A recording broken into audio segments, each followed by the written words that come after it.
All right, everybody, we are back with another episode of Wealth for the Culture. It's your host, Ollie Brady. This is going to be one of the craziest episodes I've done. I got my guy Royal, Mr. Royal Banks. He is he is in charge of Assurance DNA. Yeah, y'all heard it right. Assurance DNA. He does DNA testing to help people find out, who their parents are, who their kids are, stuff like that. I'll let him get a little bit more into that topic as we go on through the discussion. But first and foremost, brother, I appreciate you for coming through. Appreciate you for reaching out. How are you doing today, man? How you doing? Man, I'm doing good, man. I had a smoothie earlier with all this vitamin C and B12 in it. Been drinking water. I worked out. I'm feeling good, man. The sun is kind of out here, and I'm good, bro. How are you doing? Man, I'm all right. I can't complain, man. Turo business giving me a little trouble today, but make it work, man. You got to just make it work.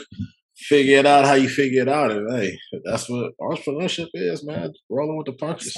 I saw part of the video that you put out the other day on like how you got started with Turo, and I saw that's gaining some traction, man. So, and like you said, it's the ups and the downs with it. You having other people trust you with a car that you own, and anything could happen, good or bad. So, I like it. Money good. Yeah, I'm about to scale the hell out this thing too. So. Scale it, man. Scale it. We about to see what I can do with this, man, and I'll let y'all come along the journey. But enough about me, my brother. Let's get back to you. Do me a favor though, for people that may not know who you are, just kind of break down your background and just tell everybody how you got into what you do with the DNA testing, your upbringing, things like that. All right. So my name is Royal Banks. I'm an active duty Army officer based in West Texas right now. I've been in the Army for about 8 years. How I got into DNA testing, honestly, my mom, she owns a paternity testing company as well.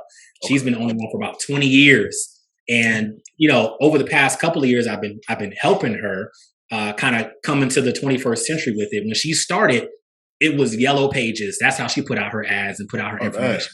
Okay. Yeah, it was feet to the street, man. It was getting on the Atlanta, V103, getting on the radio to do stuff. Can you imagine? And now it's podcasts and Google and social media and stuff. So I helped her, kind of bring her business digital and to really help, establish her SOPs and everything. And I said to myself, after a while, and I talked to my wife, I was like, man, I think I can do this too. I think I can do this. It's a needed service. It's very niche. Not a whole lot of people or individual companies do it. And if they do it, they don't do it well, So, I can figure this out and I can scale this. And that's how I started. I started it December 2020 and it's grown since. Okay. Now, like I say, first off, appreciate you for coming through. I met this brother at the Bosses and Brunch event, which that's where a lot of my guests have come from. Like I got, we can finally been able to get out the house and go link up with people and network. So first off, shout out to Black Women Renaissance and Heart Zone, Harmony, and Andre Hash and all them for putting that a function together, man. Just getting some like-minded individuals, man, like-minded Black individuals in the room together to be able to connect. And you never know what connections come from these type of events. That's why I always tell people just start getting out, meeting people, because you never know. And I was chopping up with you, and you were talking about this DNA business. I was just like, that's crazy. And crazy enough, can you kind of break down what you do in that? Because I know you were saying you don't actually do the DNA testing like that. I think you mentioned so. Yeah, I outsource about 60% of it, and then the rest I do it myself. So I can either play the role as like a broker, or I can go do the test myself. If they're in the same city, I'm mobile, so I can meet them at a location or meet them at their home, or I usually try to meet them at like a FedEx or something like that, so I can ship out the samples immediately. But I go to them and I swab them myself. It takes about 20 minutes to swab, make sure all the paperwork squared away to do it myself. Or if they're in another state, or if they want what is called a prenatal test, where is the mother is pregnant, and et cetera. I outsource that part because I am not a licensed phlebotomist, a licensed person to take blood. I outsource that stuff. Or if in another state, I have a whole system that I have access to from the lab that I use, their portal. They had a whole system where I can look up all the other facilities, doctors' offices, and DNA testing companies in all 50 states, where I can just call them up and outsource them and tell the client to go there to get it done. So that's essentially how it works in a nutshell. Okay. And this is one thing, because I'm trying to figure like how do people like how do you market for this? Like how do you find clients? Like do they come to you? Yeah. How do you go about doing that? Man, I've tried all types of stuff. Thing that works the best is honestly having a Google My Business page set up and just running Google Ads. What people do is Okay. they just search it on. Well, okay, I'm not saying I'm gonna take that back, but that's one of the top things. The second thing is word of mouth and referrals from attorneys and doctors and stuff like that. Okay. That's those are the three powerful things. You don't have to get too fancy with it. It's really low tech. People just simply search on Google paternity testing near me, DNA testing near me, and they literally call like the very first thing they see on Google. Whatever pops up first, they call. You know, so even your website doesn't have to be extremely fancy, but I would say that website you're running, simple Google ads for a few dollars a day, and then if you get into in your community, man, linking up with other lawyers, family law attorneys, or doctors, and they give you referrals, that's equally as powerful.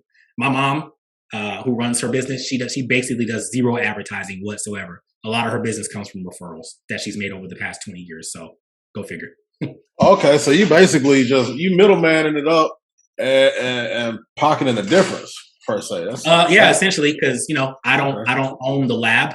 I'm the middleman between the lab and ultimately the client, or between the attorney, their family law attorney, if they call me, and the client in the lab. So I can either outsource it or I can go do it myself. Like I said, there's a middleman and I pocket the difference. But I'm also, or you have to be in this business very still knowledgeable of how to do it and the laws in your area. So yeah.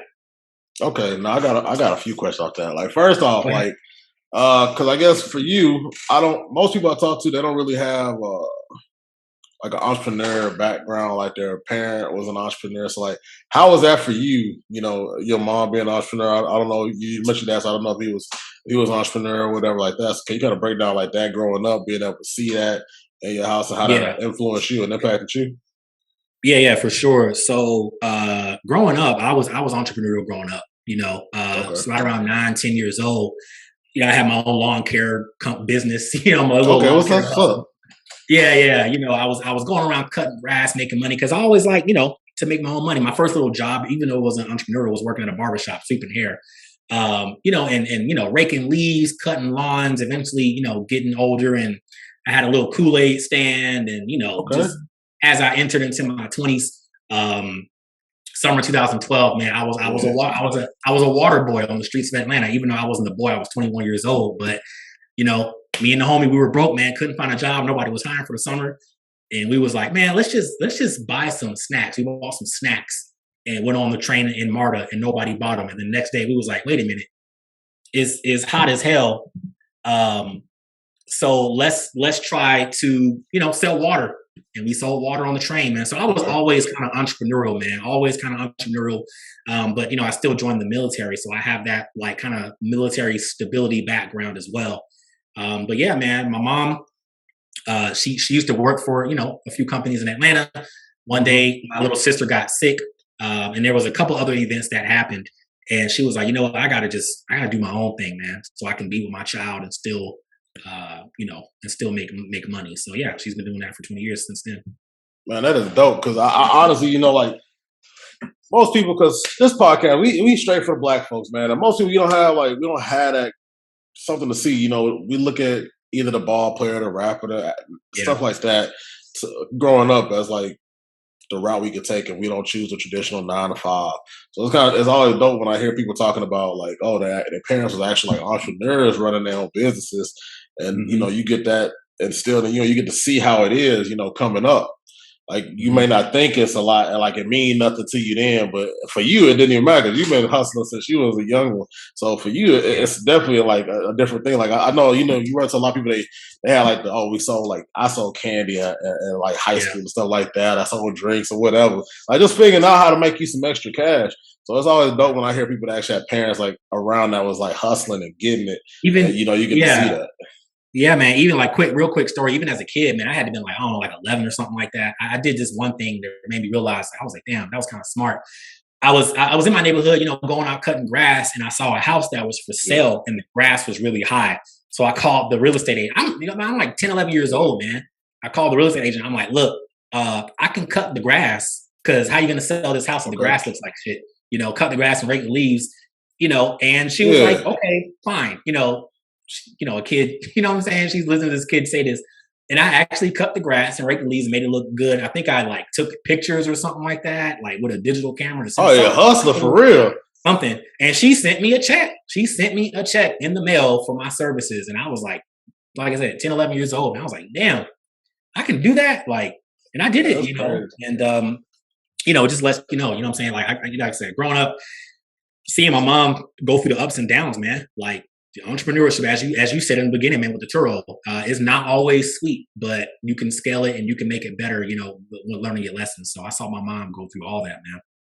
And that's crazy. Like you were 11 years old out here over here doing cold calls. That's crazy. Yeah, man.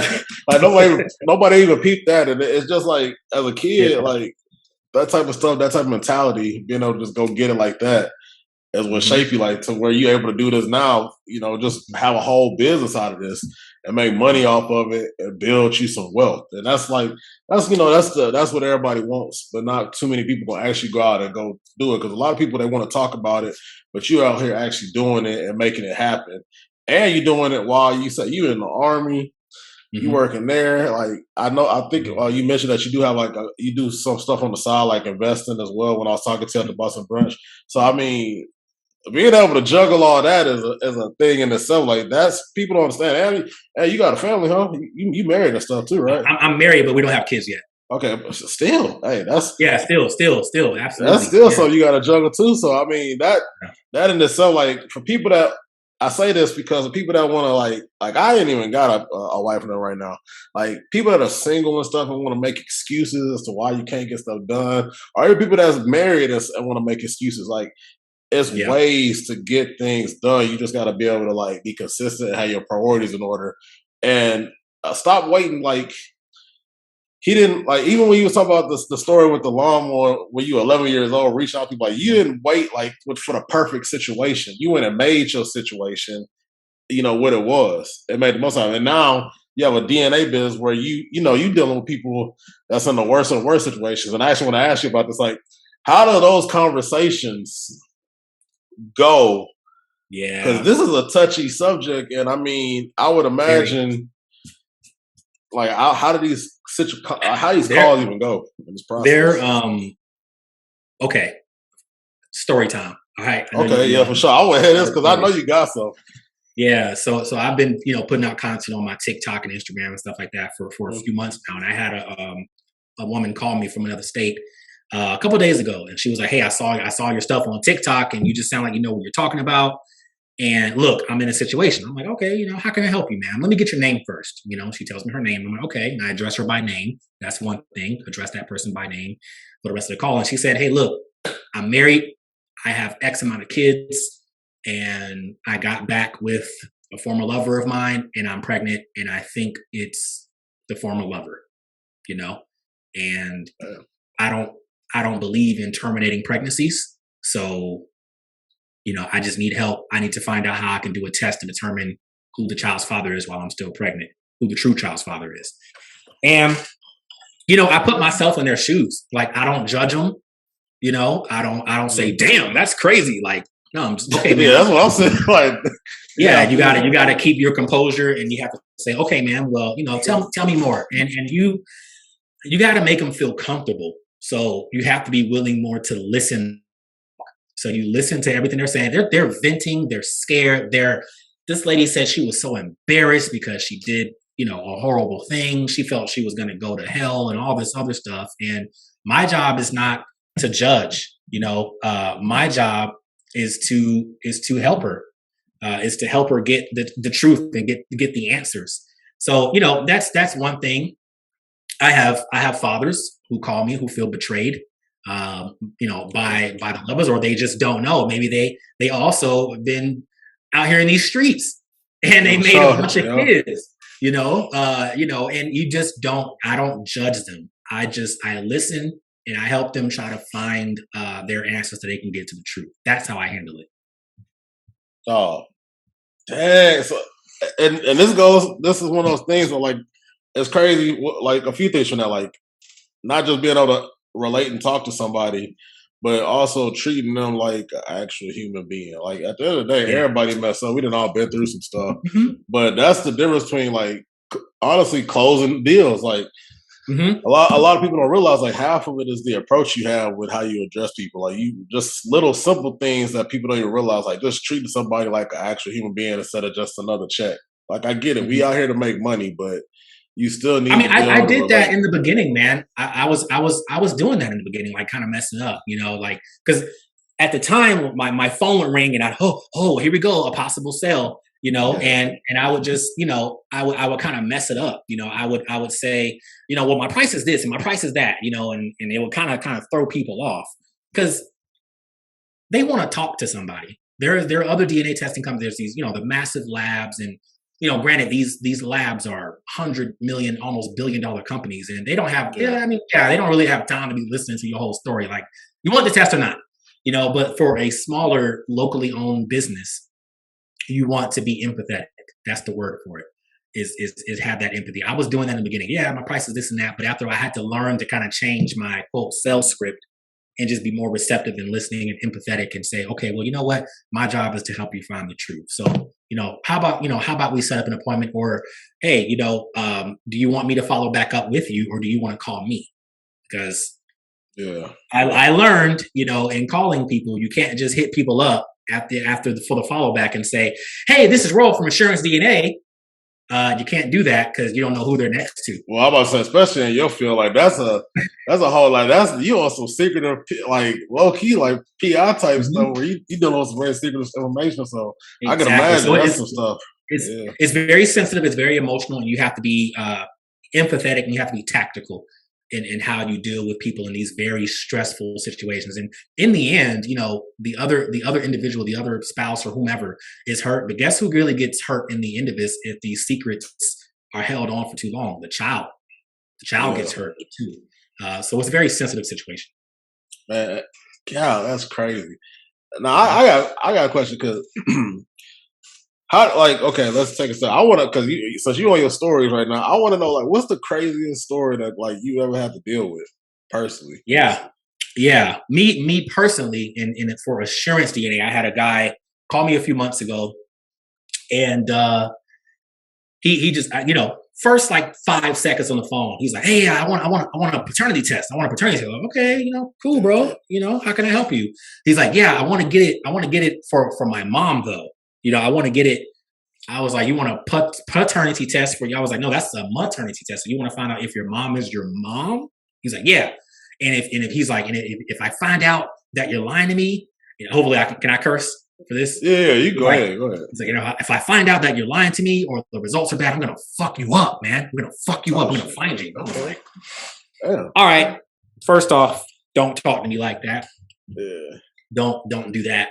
Second, you want to find out that your mom is your mom? He was like, yeah, they've been lying to me my whole life. And like I said, I Damn. he may have actually gone through that. I'm not discrediting what he may have gone through. I don't know for a fact because in the end, I never dealt with this client. He was Okay. Okay. extremely wishy washy, and he was dealing with things. But long story short, he said that he was abused as a child, that he felt as though they lied to him, that he was possibly kidnapped, and all these other things. And he would set an appointment, cancel the appointment, set it, cancel it, this and that. And finally, his dad called me. His dad's from another country. He was like, "Hey, look, uh, my son has a mental illness.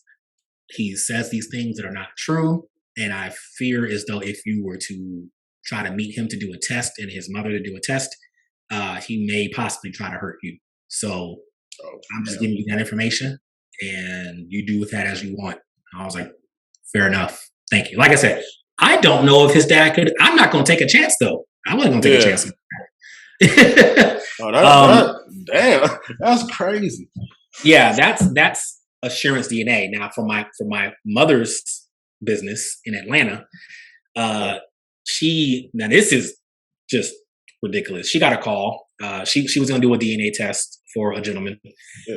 and he was like, I want to get a DNA test for these kids. And she's like, okay. She contacts the mother and she says, hey, he wants to do a DNA test. And she says, well, that's fine. The kids aren't his. And she says, okay, because she hears that all the time. Oh, all right, fair enough. And she says, the mother says, well, the kids aren't mine either. And my mom's like, huh? What do you mean the kids aren't yours? She was like, oh yeah, you know, I was kind of like just babysitting the kids since they were little, and I made him. She pretty much made the father believe that they were his kids, and she faked pregnancies and like forged birth documents. And granted, this gentleman, like I said, I'll say that he was this gentleman was a very like gullible, gentle natured guy. I'll say that. Bruh. He believed this stuff, and when it came time, essentially for the children to be like kind of enrolled in school, there were no like real documents to enroll them and all this stuff, and it's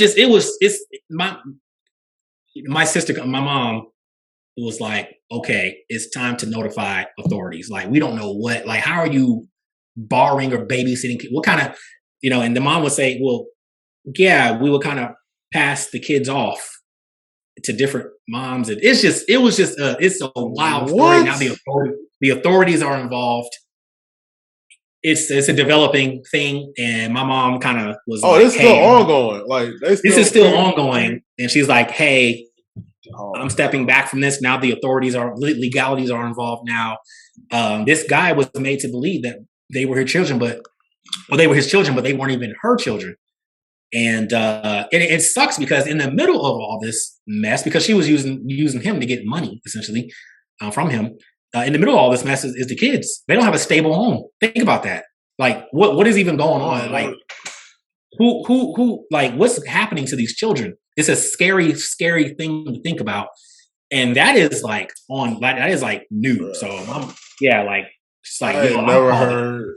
Yeah, it's wild. And it's a true, like, the attorneys are involved. Like, it's like real things involved now, man. And that is something my mom in her 20 years of doing this has never even dealt with that ever. So that's the wildest. Like, I mean, oh boy, got finesse, but that is a finesse of all finesses of all finesses. Well, who you telling, bro?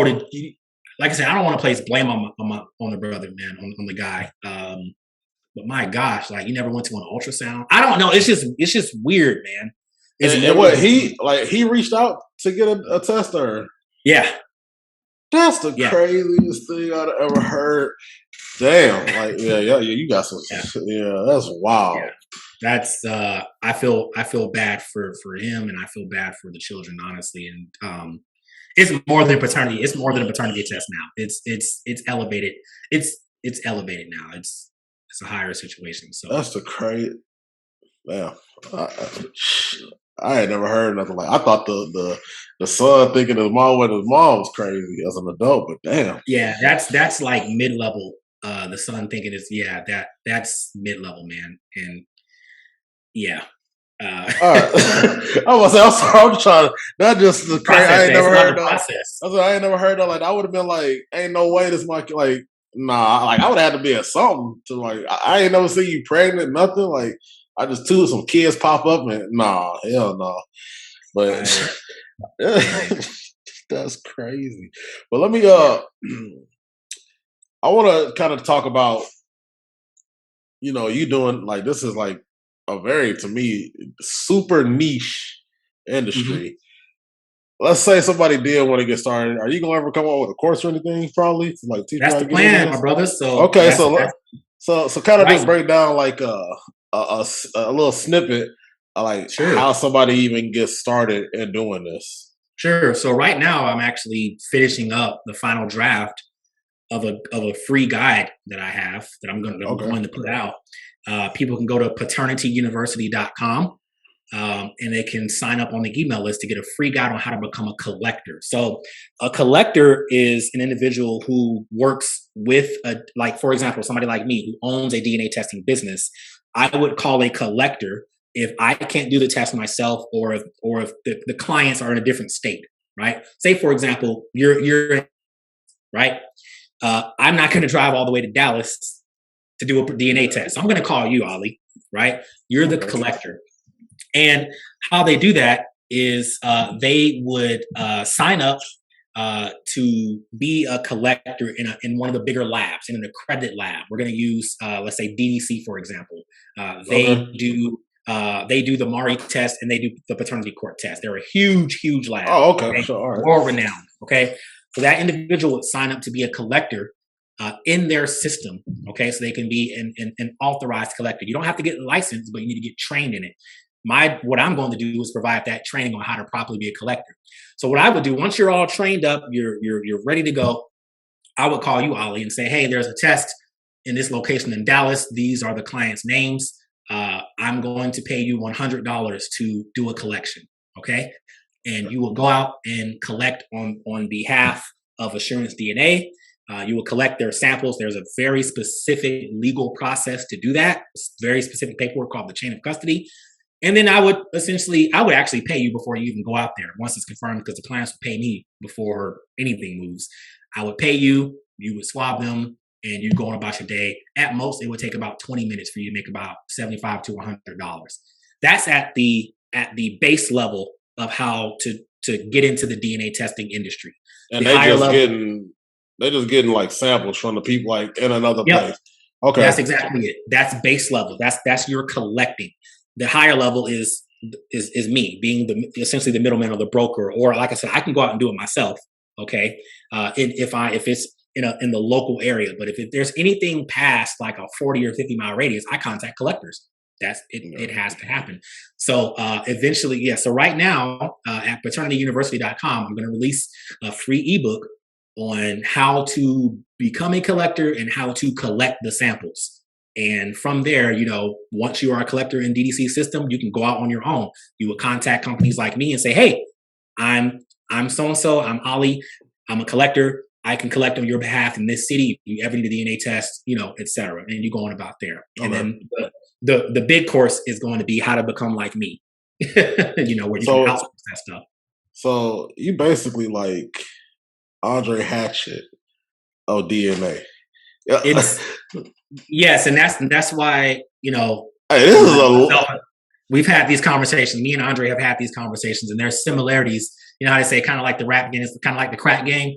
The mobile notary game or the DNA game is kind of like the mobile notary game. Well, you about to have mobile DNA collectors and all type of stuff out here.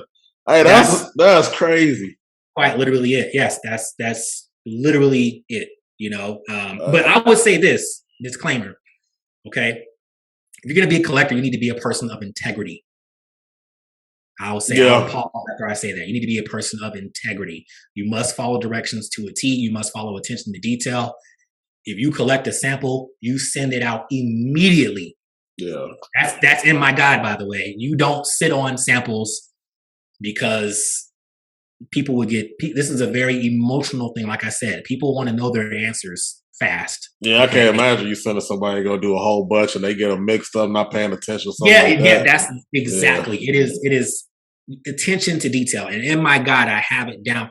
If you can follow that, if you can follow simple instructions, you can do a test and make like $75 to $125 for 20 minutes of work. Okay, but you have to follow those directions. So that's my disclaimer. If you're not a person of integrity, don't even do it. Don't even sign up to do anything. Okay, for sure. Now, you may or may not be able to answer this, but can you just kind of maybe because now I'm wondering the importance of even getting tested for making sure that your kid is because we're talking about old boy that got finesse. I don't think that'll happen to the average person, but if you got any doubts, I don't know. Good question. Yeah, great question. So first off, for example, whenever I screen a call, I ask them, what do you want to do with the results? Do you want to just go for your own peace of mind? Or, are you seeking child custody? Are you trying to get your name removed off a birth certificate? Is this for immigration purposes? Because you have to do a DNA test to bring in family. You have to do nice. Okay. Yeah. If they're out of the country. Is this for Social Security benefits? Is this for any type of benefits to prove that child has a biological relationship? For any type of legal purpose? Is this for inheritance? Because you have to do that as well. You have to prove that if it's not unproven before. And that's how I screen them. And those are the reasons why, Ollie, why people get the legal court admissible paternity test. The other type of test is the peace of mind test. It's called the non-legal test. It doesn't mean it's illegal. It just means it can't be used for legal reasons. The reason why Okay. is because I send that person the kit and they swab themselves and send them into the lab. Okay. But it's a legal court admissible test when a collector or me, when I go out and I do the test, they never ever have the kit. They never have the kit. I have the kit. I do everything. I make sure, everything is squared away, they're ID'd properly and everything like that. And I send off the kit to the lab. That makes it, that's called the chain of custody. And that makes it a legal court admissible test. Because if I ever get called to court or subpoenaed, I have the documentation saying, yeah, I did that test on this day and they signed it with their pictures and their ID. Here's everything right here.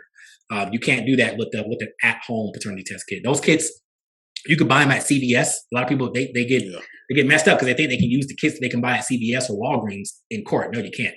You can't. Okay. Yeah. Now,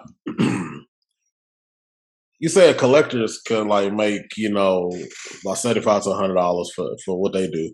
How much could somebody that's trying to be you, be royal, Maybe? be the broker in this? How much can they like think to see from doing this? Because I think you mentioned kits and stuff like that. Yeah. So right now, for example, I charge $300 for a test in my area. Okay. I'm still in competition with some of the other places that charge a little bit higher. And for me to get into this market, I charge a little bit lower. The lab that I use, they charge me about a third of that. Let's just say that. They charge me to run the test about a third of that. So I take the spread. I take the in between. So if I charge $300 and they charge me $100, then I make $200. That is my profit. That's it. And all you gotta do is go get a sample, and that's all I gotta do is go get the samples. I answer the call. I go get the samples. It takes me about maybe 20 minutes. They pay me. That is for a legal paternity test with one father, one child. Okay. If there's another child, I charge them extra $100 off on top of that. If it is a prenatal test where the woman is pregnant and she wants to find out who the child's father is, I charge between $1,200 and $1,600 for that. Okay, depending on what they want to use. They want to use it for legal reasons or for informational purposes. I outsource that because I can't draw blood because I'm not a licensed phlebotomist, but I outsource that. I can net between $365 to about $415. Depending on that. And that's outsourced. That's just me just answering the call and then setting up an appointment and outsourcing it. That's it. I never even, half the time, I don't even see the people. I never even see them, You don't hear making people don't make, it's people that, oh man, people don't make that in a day. No. Hey, you done found there's a whole link right here. Yeah. Oh, yes, sir. No, that is crazy. So you over here. I have a mentor. So what I did, when I started off, I went looking for other DNA testing. Like I said, you have the big labs, you have the franchises, like any lab test now is a franchise. And then you have the smaller kind of locally owned business, like the small businesses, the DNA testing businesses. So I went looking and I found a guy in the South. He's in the South. And I called him. I was like, yo, how do I do this, man? How do I build this up? He told me what to do. And he makes from his test, he makes $40,000 a month doing this DNA testing. 40, man. A month? It took a month. It took him a while. Now that's gross. So his net is probably, I don't know, maybe a little bit more than half, maybe 55, but the profit margins on this is pretty good too. Because you can charge, the range of what you can charge for a legal DNA test can be between $300 and $500-ish. And if the lab only charges you $100 something, $120 to do it, then that's your spread. That's your profit.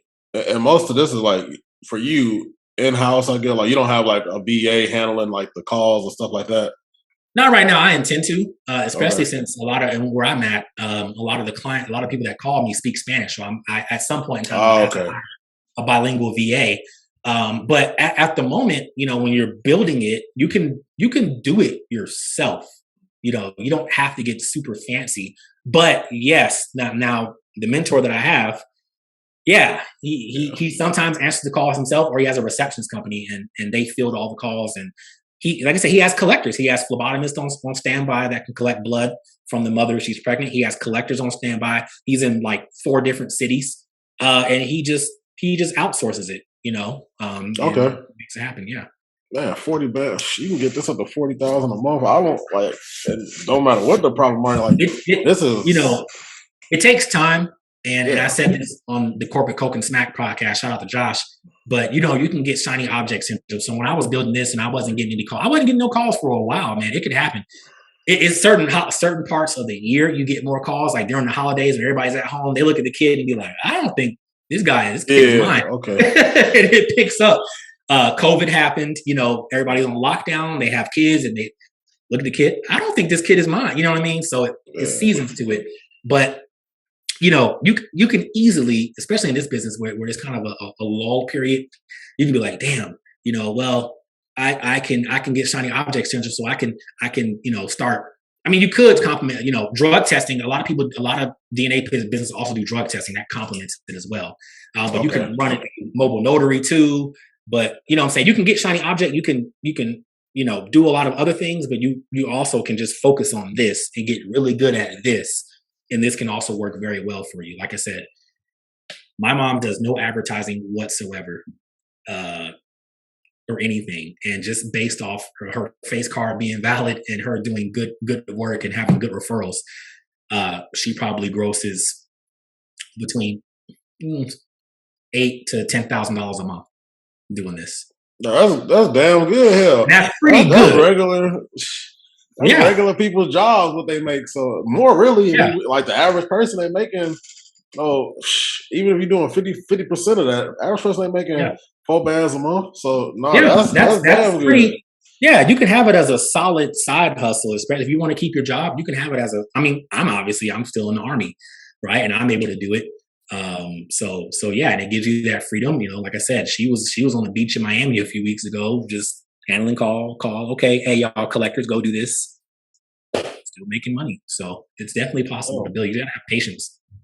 Okay. Now, real quick, because I kind of want to break, because I know you do other things too outside of this. Like you are in the Army. You mentioned you have investments, so I kind of just want to break off into that too. Like, kind of break down what do you do in the military and stuff like that? Because I mean, that is a route for people too as well that people could take. So.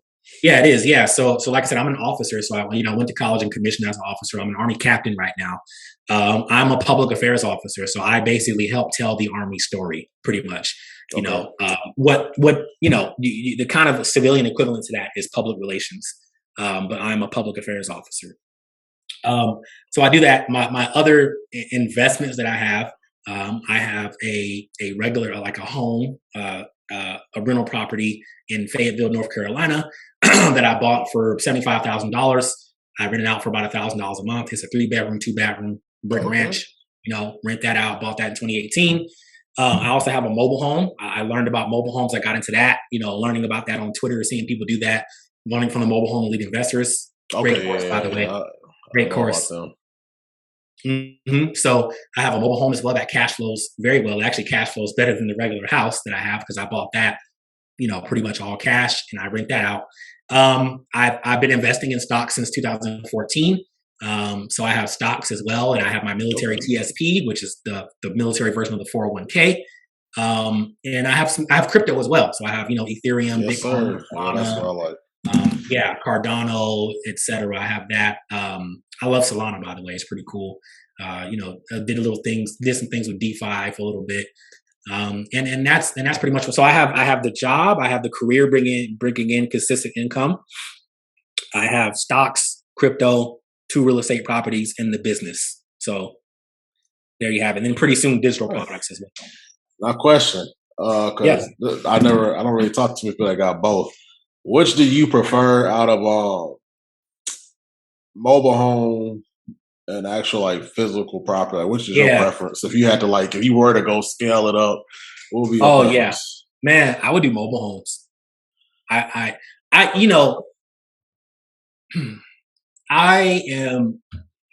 don't really like the idea of now, like I said, there's different ways you can do real estate, right? I'm not a real estate pro or anything like that, but I don't like the idea of having a bunch of mortgages. I really don't, So if I'm going to scale something, I just buy the mobile homes in cash and rent them out, or flip them. You know what I mean? That's what I would prefer. The mobile homes are a lower barrier to entry. Like I said, I learned about mobile homes, and then I bought mine. And one of my mentors in the military, he's a higher rank than me. He learned about mobile homes from me. This dude, he was like, yeah, I bought my first mobile home. I was like, oh, that's really great. That's great, sir. That's awesome. I called him like 2 months later. I was like, hey, sir, how's the mobile home going? He was like, oh, I have 20 of them now. I was like, what? Dang. No, but Yeah.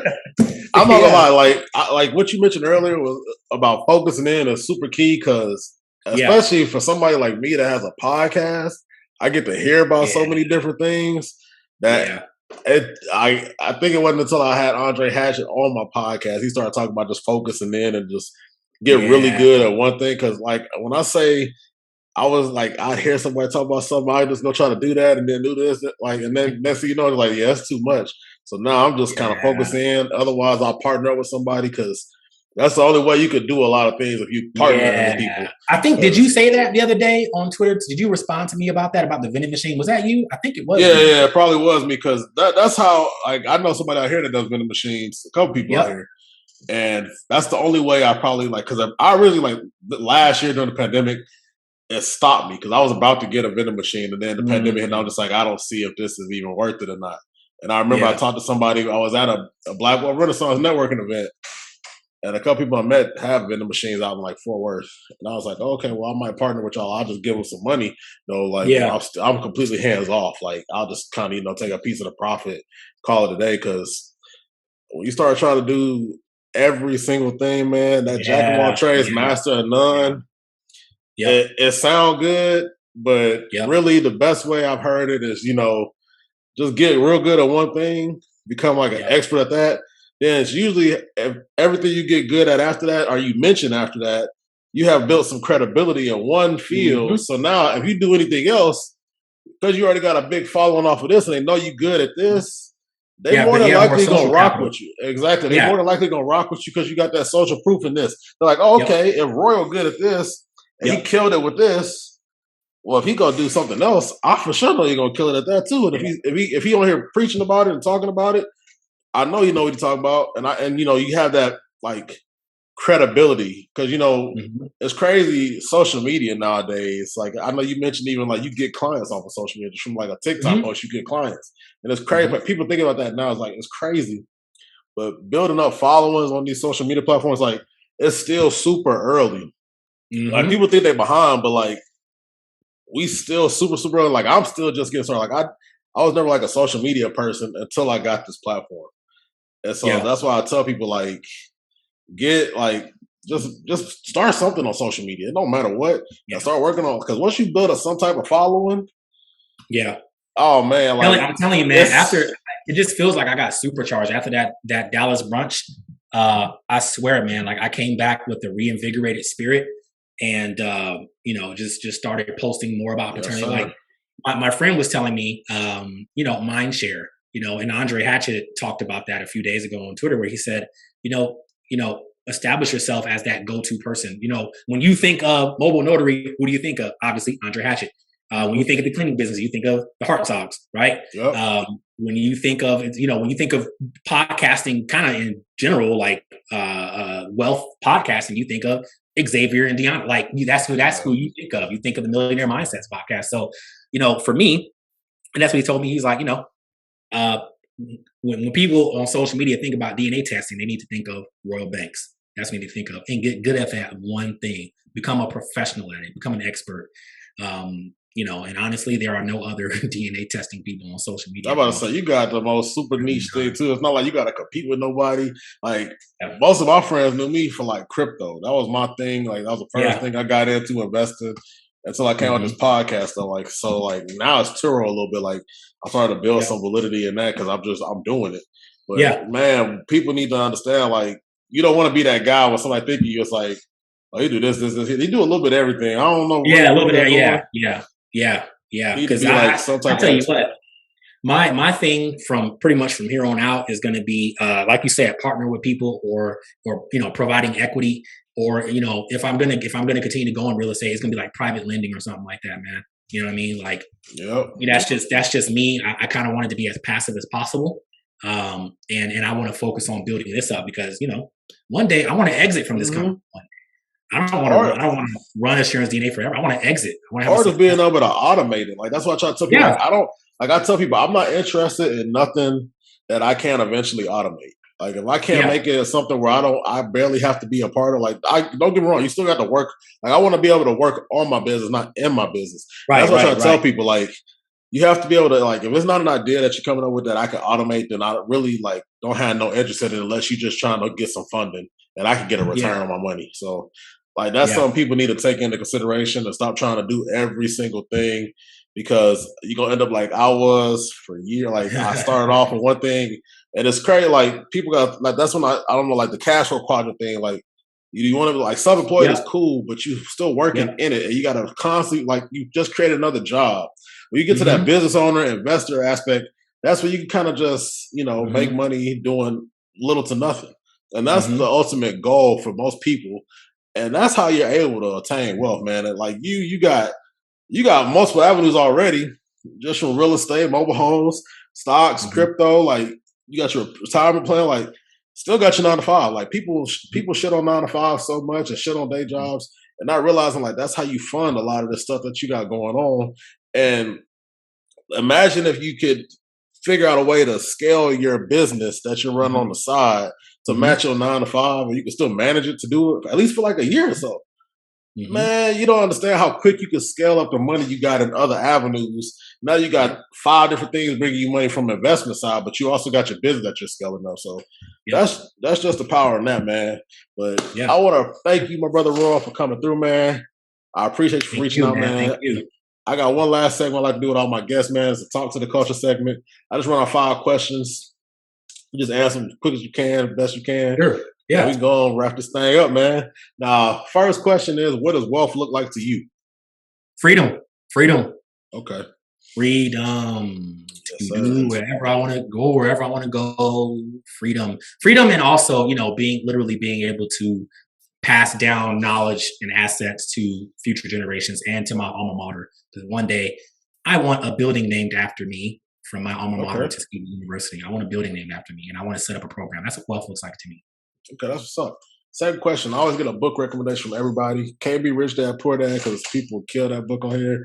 It's Yeah. everybody suggested. So just one book recommendation. Black Titan. Black Titan, Yeah. the biography of A.G. Gaston. This gentleman was born in the 1890s, died in the early 1990s, worth about, I believe, $100 million when he died as a black man.